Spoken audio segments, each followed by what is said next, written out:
You may think owning a repair shop is like being addicted to brake fluid. You can stop anytime. But the reality is, surviving the physical and financial challenges I went over in my last video are only half the battle. In this video, I'm going to give you a glimpse into the other half, which involves things I don't see any repair shop owner talk about, but know they are also experiencing. And that is the effects this business has on your personal life and your mental health. So after 15 years of being in this industry and 10 years of owning a business, it's time I share my honest response when someone asks me, what advice do you have for someone that wants to start a repair shop? Yo, does this look infected?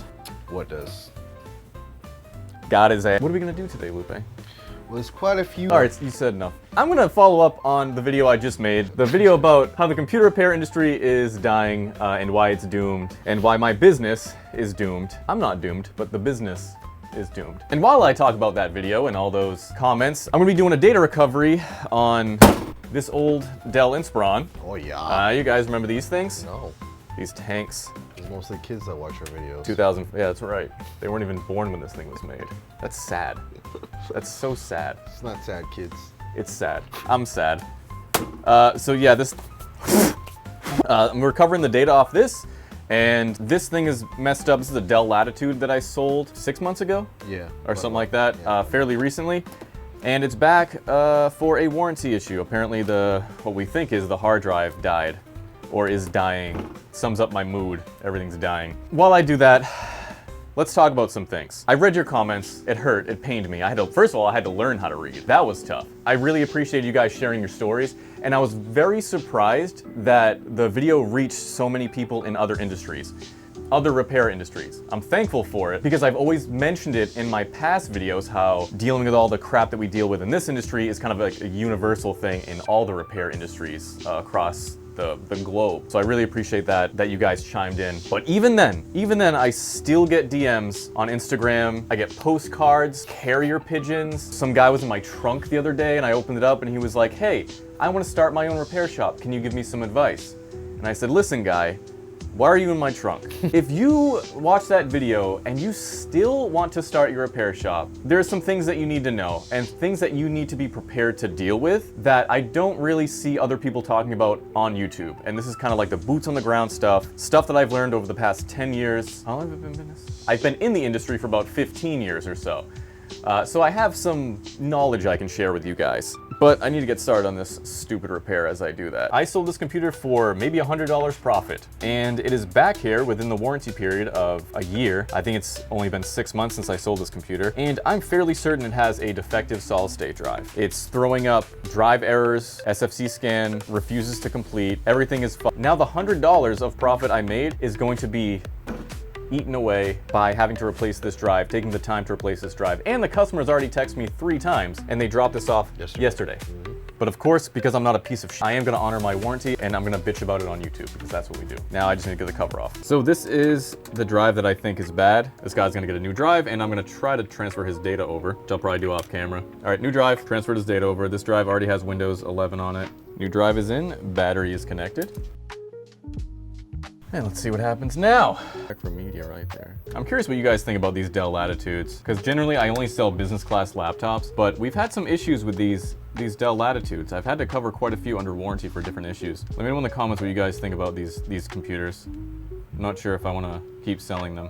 Now, generally I try to make videos that are funny, and they're educational, and they're kind of lighthearted. You know, they make you laugh. That's kind of what I'm known for, right? No.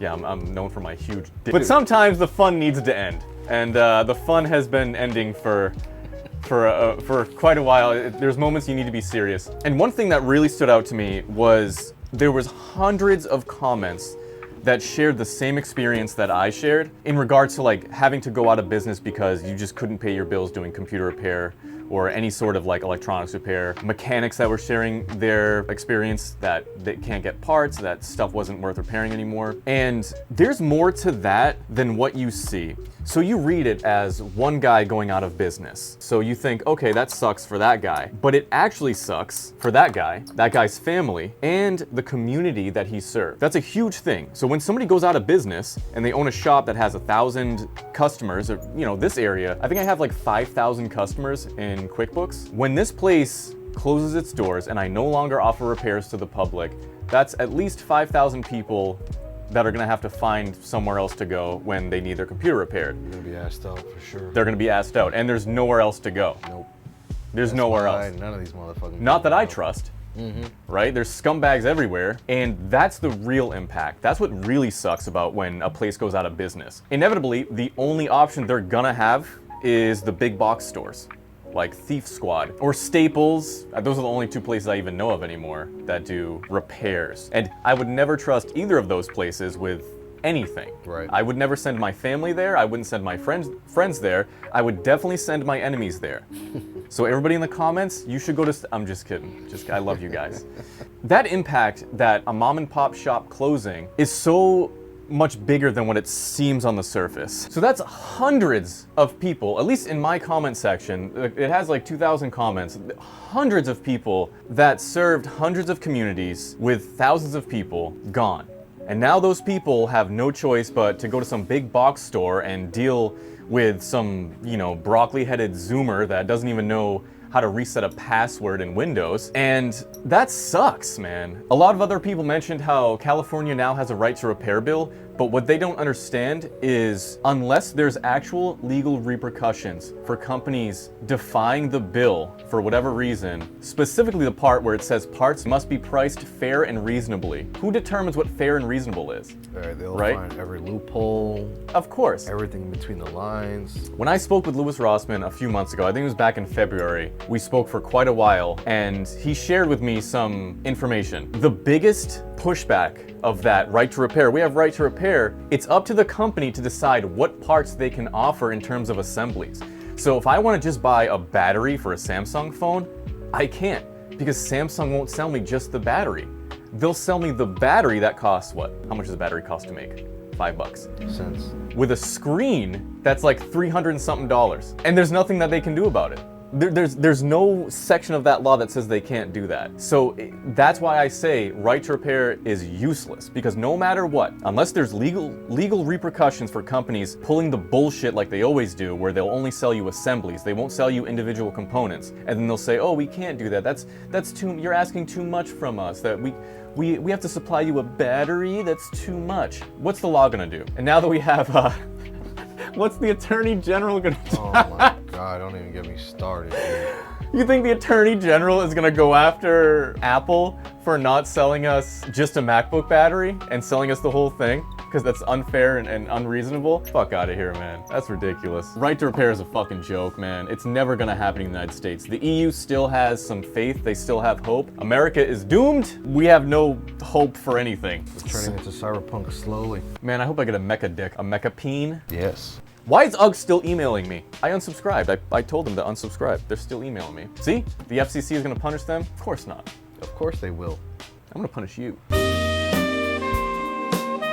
So with that said, it is up to you to learn how to repair your own stuff and to take care of the people around you that you care about, and to also maybe teach them something. And hopefully you learned something from some of my videos amidst all the memes and skits that we make, because that's really the only hope going forward, is that you need to learn how to do it. You need to learn how to repair stuff yourself. So one of the main things, if you want to open your repair shop, if you really enjoy helping people that much and you think you can do it for a living, and everything I've mentioned doesn't apply to you in terms of like the cost of living, retail space, whatever. If you have a plan that you think is gonna work, follow your dreams. Don't blame me when you fail. Blame Lupe. Blame Lupe when you fail. That's what I do. I blame Lupe for everything, man. My car won't start. Lupe. What did he do? He did something. Don't know how. Lupe farted, and it's the butterfly effect. He changed the air temperature and it all the way to my car. The oxygen levels were off because Lupe's ass. But if you want to start your own repair business, there are things you need to be prepared for. Are you a great technician? Are you The greatest technician that's ever lived. The answer to that is no, you're not, because there's no such thing. And that's why that's a sarcastic statement. Geez, man, this was the old design, these IDE pins. They look pretty sharp. The sharp gold. Yeah. That's not that sharp. It's not that sharp? Not that sharp.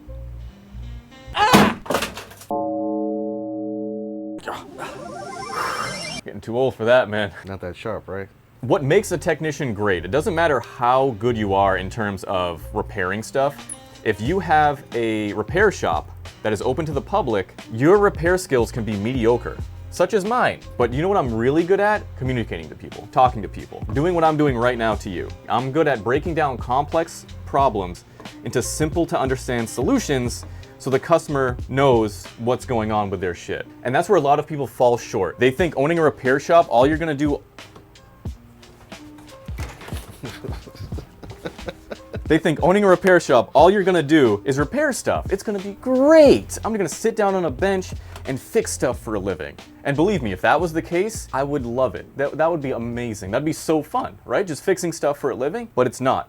99% of your job is gonna be communicating with a customer, like actually talking to a customer. Hey, when's my computer gonna be done? Yep, so it's gonna be, they're always impatient. Everybody wants it done yesterday because computers aren't like they used to be, right? Computers used to be a luxury item. Not everybody had a computer and not everybody lived off their computer. But now, everybody that brings you a computer needs it finished yesterday.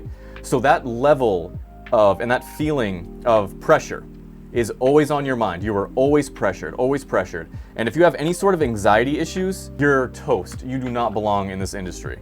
I say that because I have severe anxiety, and this industry, it gave me like physical health problems because I was so stressed before I started YouTube. That's not good. It's not something I recommend to anybody. I don't think they can actually grasp, if you're a regular person not even into the industry yet, Yep. On the pressure. Like when they say, oh, this guy's probably sensitive. No, trust me, the pressure's there. Yep. For all the nerds here, what I'm doing is I'm connecting an IDE HDD to a USB converter, and I'm just gonna recover the data off it. I'm just gonna click and drag the data off of it. I don't even know if this hard drive works. It's a Fujitsu though, so I'm gonna assume it works because Fujitsu is, they made pretty good hard drives. 2005, this hard drive is almost 20 years old. It's not that old. You're not that old. So communication, that is the #1 skill that you need if you're dealing with people. If you're dealing with clients and customers and stuff, you need to be able to communicate with them. That is more important than being able to fix something, because I can YouTube a tutorial on how to fix something, but I can't YouTube a tutorial on how to talk to somebody and how to explain to a customer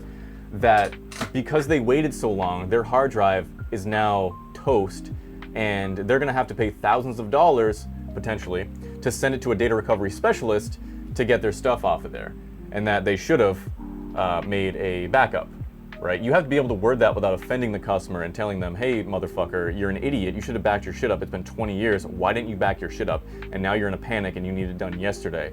Like, this isn't my problem. But they'll always You can't blame say you that. for shit. You'll always be blamed for everything. As soon as you touch that computer, that is your problem for as long as you live. As long as that computer is alive and you're alive, you own that computer now. Every little thing that happens, it's your fault. So you need to prepare yourself mentally for that, because not a lot of people can handle it. You have to be cut out for it. And yeah, I don't know if I was cut out for it, you know, because this job has definitely taken a toll over my mental health the past 10 years, a really big toll. If you have a hobby, say goodbye to it. If you have friends, say goodbye to it. Every single free second that you have, you need to be thinking of how I can make money. How am I gonna pay the bills? And that's kind of the next thing too, is that your income fluctuates so much. There's no set income. You don't get paid a salary. There's no such thing, because the amount of money that's coming in varies wildly depending on what week, what month, what time of the year, the economy, blah, blah, blah, blah, blah. So it's very difficult to save money and to know what you can buy, what you can't buy. So you always have to be working. So just know your relationships will suffer, your friendships will suffer, and that kind of leads to guilt. The next thing is guilt and depression. Even if you don't suffer from depression, you will suffer from some sort of guilt or depression. And when I say guilt, I mean like if a 90-year-old lady comes in and she needs help retrieving her Apple ID information, but you have 10 jobs that were due the day before and you're scrambling to do it, as much as you want, you don't have time to help her. If you help her, that means you're not eating tonight. And that makes you feel guilty. I say 90 years old because somebody just called me and they were 90 years old. They're having trouble with their email, and it's like, I know I'm gonna have to spend at least 2 to 3 hours with this person, helping them with their email. I can't do that, man. I can't survive. And that makes you feel like shit. If you have a heart, that hurts, because you didn't open a repair shop to become a billionaire. What repair shop owner do you know is worth millions of dollars? The greatest technician that's ever lived. None, because we don't open repair shops to make $1 million. We open repair shops because we have a passion that we can use to make a living off of, right? And we can help other people. We want to help other people. So you also feel the guilt and depression of not spending enough time with your friends or family. And you'll really feel that when when something happens to your friends or family, you'll wish that you spent more time with them instead of hustling to survive, you know, hustling to pay rent and help some douchebag that owns a fucking real estate company fix his computer so that he can scam some old lady. That eats at you. That eats at you. You'll have somebody that you haven't talked to in 15 years. They'll message you somewhere. Hey, how's it going? How are you? Quick question. Always, quick question. Because they don't care about how you are. They just want IT help. They just want IT support. You are just a service to them. And this applies for everything.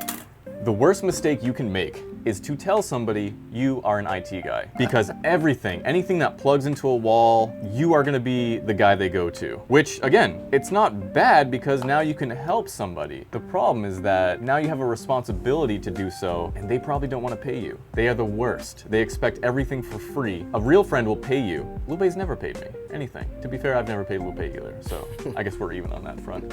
It got to the point where I started telling people that I was in manufacturing just because I didn't want them to know I'm an IT guy. Because I know they'll ask me to fix something. It's like, if they know you're an IT guy, even your family, at every single function, you'll be in the back room on the computer fixing something. Thanksgiving, Christmas, it's a free-for-all, man. It's just, they will, because they trust you, and I understand that. But sometimes you just want to relax, and you just want to not think about computers and fixing stuff and problems and this, and you just want to chill out. And there's no chilling out. Same thing if you're a mechanic, if you're a doctor, I can imagine, oh my God, imagine if being a doctor, dude. Does this look infected, right? Yeah, exactly. Every function, does this look infected? Not everything's negative, and again, I don't wanna just be a negative person, but that's the reality of the situation. Now, if you do want to do this job and you want to be successful in it, you need to focus on what I began to focus on before my YouTube really started kicking off, and that was providing managed services to businesses. The thing that sucks about that is that you're not dealing with people anymore, you're dealing with businesses. You're dealing with soulless businesses. You get paid monthly. So you have a monthly contract with them, maybe you're hosting their email or you're managing their website, their antivirus solution, their network. That is where the money is. If you want to do a job like this, don't. Be an MSP. That's what you need to do. Every single break-fix shop should inevitably evolve to an MSP. You can also offer specialized services, like you can only do MacBooks, like micro soldering on MacBooks, such as our friend Louis Rossman. Now, he doesn't have anywhere near the capacity that he had before. I think now he only has like 5 employees. He had like 12 before. He had to downsize because of the industry trends. But specialized services are always profitable. If you can find a certain niche that you're good at, it can work. That's why a lot of mechanics will specialize in a certain automobile. You know, you have a Porsche specialist, a BMW specialist. I like working on all sorts of different things. You know, this old 2005 piece of garbage, and then you have this newer Dell Latitude, not a piece of garbage, but I work on, you know, MacBooks, all sorts of old gaming laptops, every PC that you can name. Those are fun, that's fun to me. I enjoy it, I used to enjoy it. Not so much anymore, I really don't enjoy anything. And this is a serious note, because this video keeps getting more fun, doesn't it? We have one of the highest suicide rates, the technician. I'm lumping the technician, everybody, whether you're repairing appliances, whether you're repairing computers, a mechanic, any sort of technician, they lump it in the same category, has one of the highest self-ouchie rates. And these reasons that I'm mentioning now, these are the reasons for that. It's very important for you, if you are an IT guy and you're suffering from all this stuff, to talk about it, to reach out to somebody, start a YouTube channel and just rant into a camera. Do something about it, because you're not alone. There are thousands of us that are suffering from the same exact thing. It gets tough, but always feel free to reach out to somebody. And you know how I said you never stop working? So what I mean by that is, when you get home, now you have to answer emails, you have to do your inventory, you have to do QuickBooks, get your finances in order, and you have to worry about marketing, and then you have to worry about taxes. So there's so much that goes on behind the scenes of owning a repair shop that I don't think a lot of people take into consideration when they message me, hey, how do I open a repair shop? It's very different from just, I like fixing things, because there's so many more layers to it. You'll be up until 3 in the morning just answering emails and doing all that stuff I just talked about. You're not gonna be up fixing computers or playing video games. That's what you're gonna be doing every single day. And I know me and Lupe make it look like it's all fun and games here, and don't get me wrong, we do have fun, we do enjoy ourselves here, but for the most part, it's quite miserable. Making YouTube videos is super fun. That's why I enjoy it. I love you guys for watching these videos. YouTube quite literally saved my life, so I thank you for all that. But when people DM me and say, oh, I wanna work for you, I wanna work with you, you don't even have to pay me. No, you don't. You don't wanna work here. You do not wanna work here, and I don't want you to work here because it's going to be more stress than it's worth. But with that said, I thank you very much for watching, of course, as always. I would never be in the position I am. I'm so grateful for it. Shout out to everybody that is not in the same position that I am right now, that didn't get rescued by YouTube. All you guys that are owning repair shops across the whole industries. Automotive repair shops, computer repair shops, phone repair shops. You guys, I wish you the best. I hope. I'm gonna keep fighting for you, keep trying to spread the word. Until next time, next week I will be repairing something. So if you were sick of this rant and you made it this far, you'll enjoy next week. All right guys, until next time. Do you think it's funny? I think it's kind of funny. Butt cheeks? Yeah, butt cheeks. Sylvester Stallone's Mother looked at butt cheeks for their fortune. Yes. I don't know whether she went in, but she'll look. I'm like, yo, what kind of, that's some like freaky shit I'll be doing, man, but yo. Gloved up. You can always move. No, I don't want to.